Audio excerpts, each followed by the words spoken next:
Bonjour à tous et bienvenue sur le French Débat. Aujourd'hui, on vous explique la différence entre la gauche et la droite.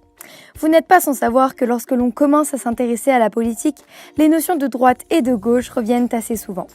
Voici donc pour vous une petite explication de ce qui se cache derrière ces deux notions. Tout d'abord, il faut savoir que la droite et la gauche sont les deux bords politiques traditionnels en France.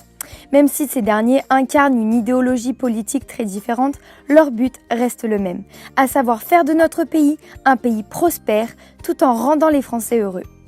Ce qui les différencie est donc le moyen qu'ils veulent mettre en place pour atteindre cet objectif. Pour les personnes de gauche, l'objectif principal est de réduire les inégalités en proposant un niveau de service public le plus élevé possible au plus grand nombre. Ainsi, la communauté prime sur l'individu et le système est basé sur l'entraide. Afin de parvenir à gommer ces différences entre les classes sociales, la gauche s'appuie sur la redistribution des richesses et la suppression de l'élitisme pour que tout le monde dispose des mêmes chances au départ. Les partis de droite, eux, optent pour un système libéral, c'est-à-dire que le gouvernement encourage l'individu qui va innover et développer l'industrie afin qu'il crée de la richesse et ainsi de l'emploi. Pour cela, l'État ne s'occupe que de très peu de l'économie et la société est fondée sur la méritocratie, ce qui signifie que les meilleurs sont récompensés.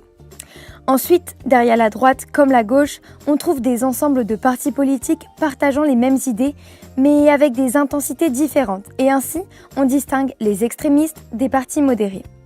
Avec la gauche, les partis extrêmes tendent vers le communisme, mais ce terme n'est en rien négatif. Et pour cause, cette ligne politique vise à supprimer la propriété et de confier le partage des richesses à l'État.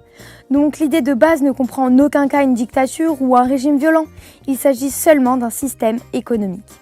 On classe donc comme partis radicaux gauchistes la France Insoumise, le Parti communiste français ou encore la NPA.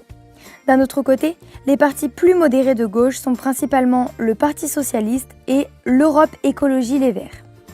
De la même manière, avec la droite, on trouve du côté des extrêmes le Rassemblement national, les Patriotes et Debout la France, qui représentent les partis qui se désignent comme patriotiques, nationalistes et parfois même traditionalistes. Enfin, les partis de droite modérés les plus importants restent à ce jour les Républicains et Agir.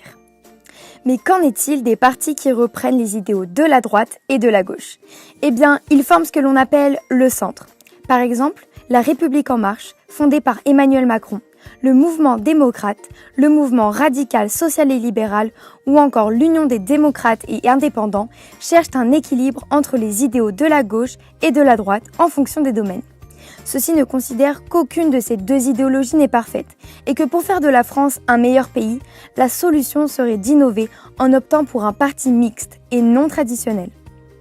En conclusion, la droite et la gauche désignent des idéologies avec pour chacune des ambitions, mais aussi une vision différente de la France.